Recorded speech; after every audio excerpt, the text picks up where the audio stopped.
అందరికీ నమస్కారం. Welcome to our channel. ఏపీలో ప్రతి నెల 1వ తారీఖున ఇచ్చే పింఛన్లు వచ్చే నెలలో ఆలస్యం కానున్నాయి. ఏప్రిల్ నెలలో పింఛన్ల పంపిణీ 1వ తారీఖున కాకుండా 3వ తేదీ నుంచి రాష్ట్ర ప్రభుత్వం పంపిణీ చేయనుంది. మార్చి నెలలో ఆర్థిక సంవత్సరం ముగుస్తుండడంతో పాటు వరుసగా బ్యాంకులకు సెలవుల కారణంగానే ఆలస్యం అవుతున్నట్లు అధికారులు చెబుతున్నారు.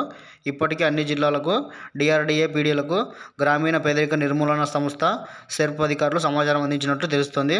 మార్చి 31న ఆదివారం ఏప్రిల్ 1న ఆర్థిక సంవత్సరం ముగింపు కారణంగానే దేశవ్యాప్తంగా బ్యాంకులకు సెలవులు వచ్చాయి.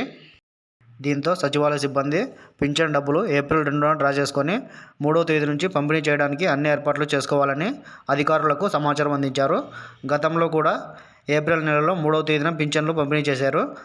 ప్రస్తుతం రాష్ట్రంలో ఎన్నికల కోడ్ అమల్లో ఉన్నప్పటికీ గ్రామ వాలంటీర్ల ద్వారా యథావిధిగా లబ్ధిదారులకు ఇళ్ల వద్దే పింఛను అందిస్తామని అధికారులు తెలిపారు.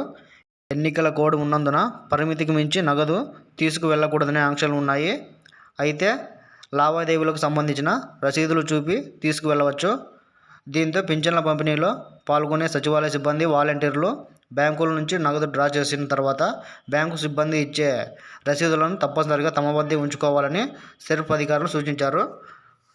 మరిన్ని అప్డేట్స్ కోసం మన ఛానల్ సబ్స్క్రైబ్ చేసుకోండి. Thank you for watching.